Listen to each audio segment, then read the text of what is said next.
জলবায়ু পরিবর্তনের ফলে প্রতিনিয়তই বাড়ছে সমুদ্র সৈকত ভাঙার হার। এতে ছোট হয়ে আসছে পর্যটন কেন্দ্র কুয়াকাটা। শুধু সাগরের পাড়ি নয়, পানিতে লবণাক্ততা বাড়ায় হুমকির মুখে এখানকার জীববৈচিত্র্য।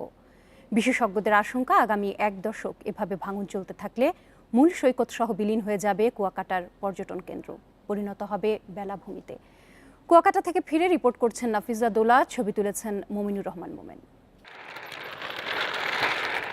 জেলে শরীফ, বয়স ৪৫, ৩ পুরুষ ধরেই বসবাস করছেন সাগরের পাড়ে।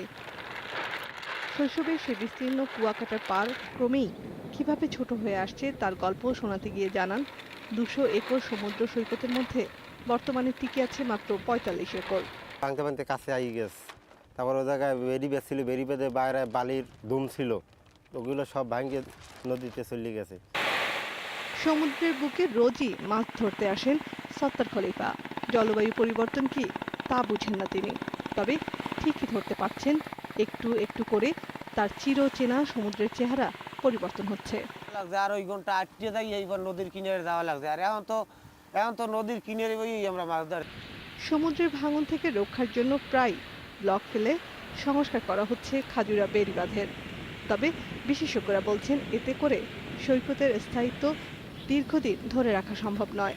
সিডর এবং আইলাকে যদি আমরা পর্যালোচনা করি তাহলে দেখব যে এই দুটোই কিন্তু এক্সট্রিম ক্লাইমেটিক্যাল সিচুয়েশনের কারণেই কিন্তু হয়েছে।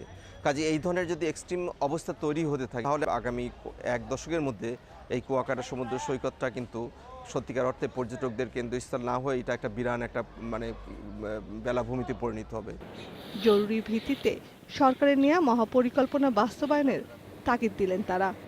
সরকারের যে কম্প্রিহেন্সিভ ডিজাস্টার ম্যানেজমেন্ট প্রোগ্রাম আছে, কিন্তু আমরা যেহেতু পর্যাপ্ত তহবিলটা পাচ্ছি না, সেহেতু কিন্তু আমাদের এই সমস্ত প্ল্যানগুলো কিন্তু এখনও কিন্তু অঙ্কুরেই রয়ে গেছে।